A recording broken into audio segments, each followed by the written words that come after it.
Salut à tous, c'est Jean-Charles et bienvenue dans un nouvel épisode de Je vous conduis, vous le savez, c'est votre programme qui vous permet de découvrir les dirigeants, les dirigeantes et les personnalités sous d'autres aspects. Je vous conduis, c'est maintenant, c'est parti.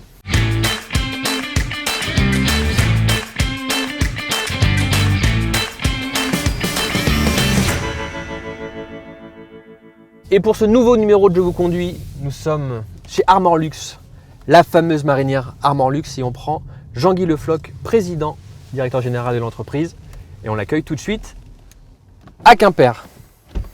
Bonjour Jean-Guy Le Floch. Salut Jean-Charles, ça va? Et vous, installez-vous. Il fait beau, ça va super bien.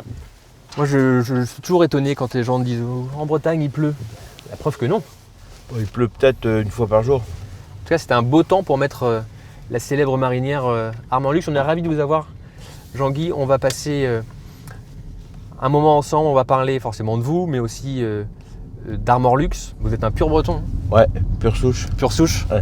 Vous avez fait même vos études à Rennes. Et ce que j'ai découvert, c'est que quand vous avez racheté l'entreprise, on y reviendra, avec Michel Guéguin, vous vous êtes rencontrés d'ailleurs au lycée Chateaubriand. Ouais, à Château, on s'est rencontrés en 71. On s'est pas quittés, il était chez Bolloré, moi j'étais chez Bolloré. Et puis après on a racheté cette belle maison à Armor Luxe ensemble, tous les deux. Et puis depuis on est toujours là. En 93. Et j'ai découvert en préparant notre rencontre, Jean-Guy, que en fait l'entreprise elle a été créée par un Suisse. Ouais, c'est une histoire assez étrange. Notre fondateur suisse a eu peur du bruit des bottes, donc il s'est réfugié ici, tout au bout de l'Europe. Ouais. Le plus loin possible. Il a été accueilli par un marchand de bois qui s'appelait Monsieur Bloch. Et ils ont monté ensemble une petite industrie textile, ce qui était le métier de M. Hubacher, le fondateur. Et malheureusement, quelques mois plus tard, les Allemands sont arrivés, donc il a dû fermer son usine et s'enfermer dans sa cave avec sa famille. Donc il a passé 5 ans assez difficiles. L'entreprise elle a été créée en 1938. En 38. En tout cas, à l'époque, c'était vraiment une bonnetterie, comme on le lit. Comme le dit la légende. Ouais, c'était une petite usine qui tricotait des sous-vêtements et qui les confectionnait. Les sous-vêtements en question étaient très chauds, ils étaient destinés aux campagnes bretonnes. En 93, vous avez racheté l'usine pour 5 millions d'euros à l'époque. La première mission, c'était laquelle ? La première mission, ça a été assez douloureux. Ça a été de faire face à une espèce de putsch des cadres, de tous les cadres de la boîte qui avaient comme ambition de faire un LBO sur l'entreprise et M. Hubacher, le prédécesseur, n'avait pas senti cette opération. Et donc quand ils ont vu des étrangers, entre guillemets, même si on est bretons, pour eux c'était des étrangers arriver, ils se sont mis un petit peu en retrait, ouais, et un petit peu en grève. Donc il a fallu qu'on se batte contre ça et qu'on recrute vite fait une nouvelle équipe de cadres qui adhère avec nous. Là je rends hommage au personnel d'exécution. À l'époque on avait 400 opératrices de confection. Et ces cadres-là ont demandé aux opératrices de confection de se mettre en grève contre l'arrivée hostile de 2 jeunes bretons qui ne connaissaient rien au textile. Et voilà, les opératrices ont eu le réflexe et l'intelligence de ne pas les suivre et de nous suivre nous.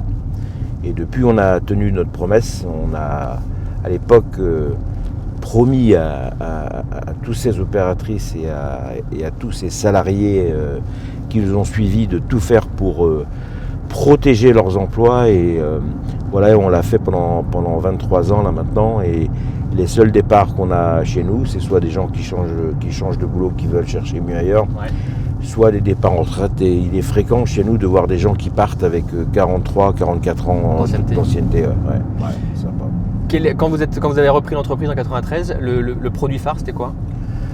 Le produit phare ça restait le slip kangourou et la culotte pour femme, c'est un peu sexy. Ouais.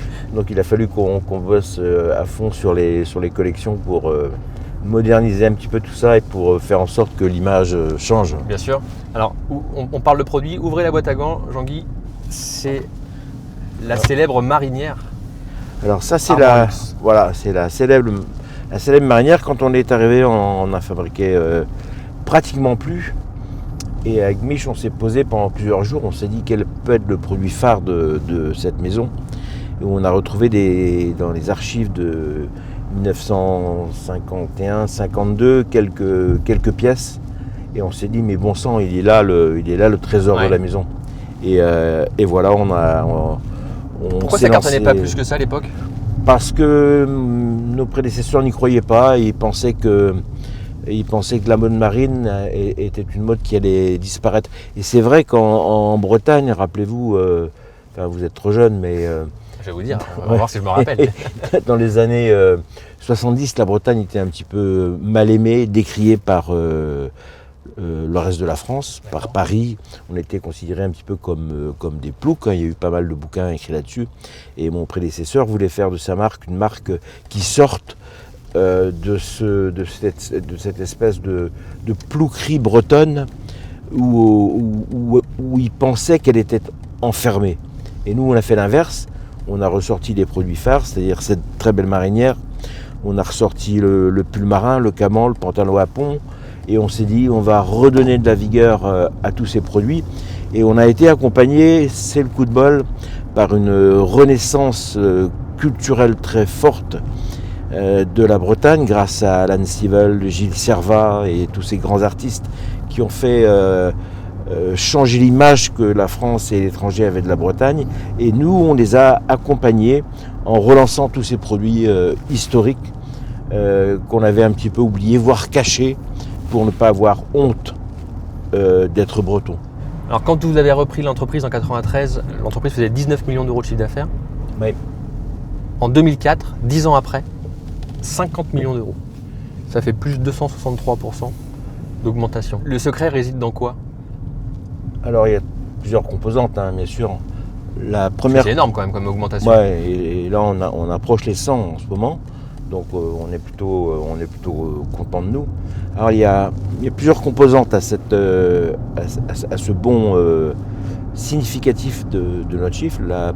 Je crois que la première composante, c'est la qualité. Monsieur Hubacher était suisse, donc il aurait pu fabriquer des montres suisses. Il était complètement dingue de qualité. C'était un fou de la précision, de la qualité. Et nous, on a repris cette valeur de la marque et on l'a rationalisée. C'est-à-dire on a mis en place un très joli labo avec énormément d'appareils. On est normé, on a toutes les normes de contrôle possibles dans le textile. On est vraiment très structuré pour avoir une qualité qui est une des meilleures de France. Il y a un deuxième élément, bien sûr, c'est le changement d'image de la Bretagne. Ouais. Et puis le troisième élément, c'est qu'on a quand même vachement bossé sur les collections.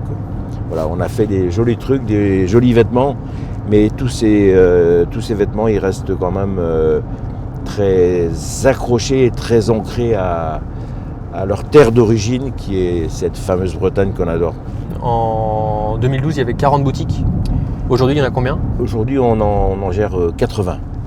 Donc on a continué notre développement commercial physique, ouais, tout en développant très vite et beaucoup plus vite que prévu notre site internet. Et les ventes en ligne aujourd'hui représentent plus de 10 millions d'euros. D'accord. Et l'internaute a l'air d'apprécier notre marque. Ça fait en gros 10% de... Voilà, ça fait 10% du chiffre d'affaires total. Ouais. C'est marrant parce qu'on passe devant une entreprise où c'est marqué Le Floc, je ne sais pas si vous le savez. Ah bah ouais, ça c'est... Il y en a plein. Il y en a plein. À chaque coin de rue ici, il y a un Le Floc, ne vous inquiétez pas. Le Floc recyclage. C'est pas vous ça, hein? Non, ça c'est pas nous.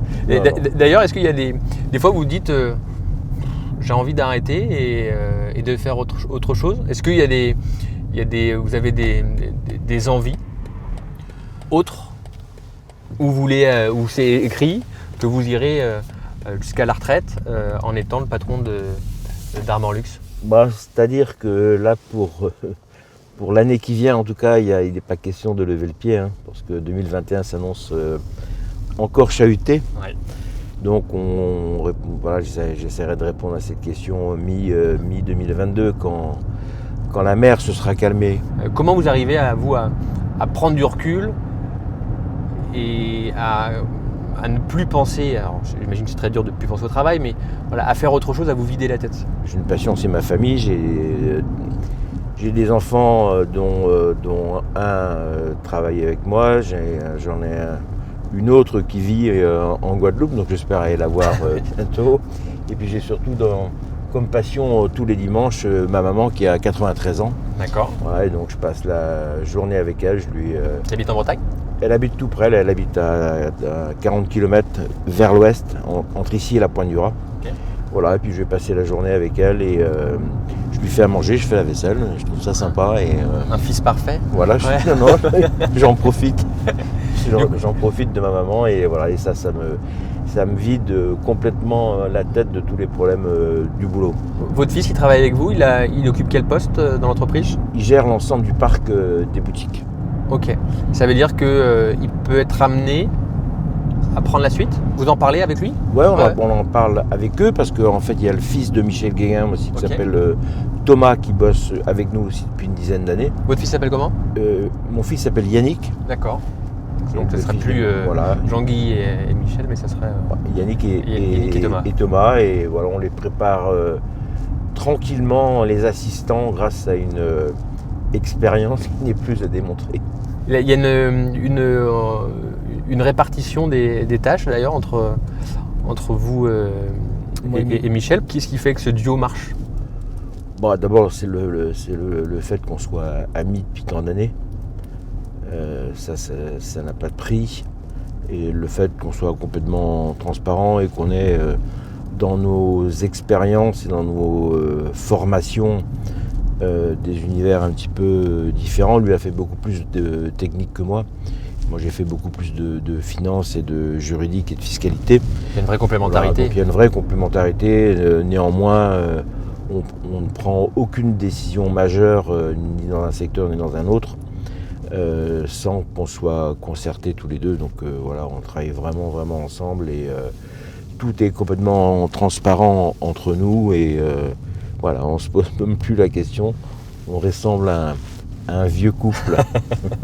On a passé 25 ou 27 ou 28 ans de notre vie ici à défendre l'emploi local, l'emploi dont on avait la charge. On fait aujourd'hui vivre 600 familles et notre premier paramètre de gestion, c'est de continuer à faire vivre ces 600 familles. Je crois que ça va être le mot de la fin. Merci beaucoup en tout cas Jean-Guy Le Floch d'avoir été avec nous, d'avoir accepté notre invitation. C'était un vrai plaisir d'avoir ce moment avec vous. Et quant à nous, on se retrouve très prochainement pour un nouveau numéro de Je vous conduis. D'ici là, portez-vous bien. Salut. Je vous conduis vous a été présenté par CIC West.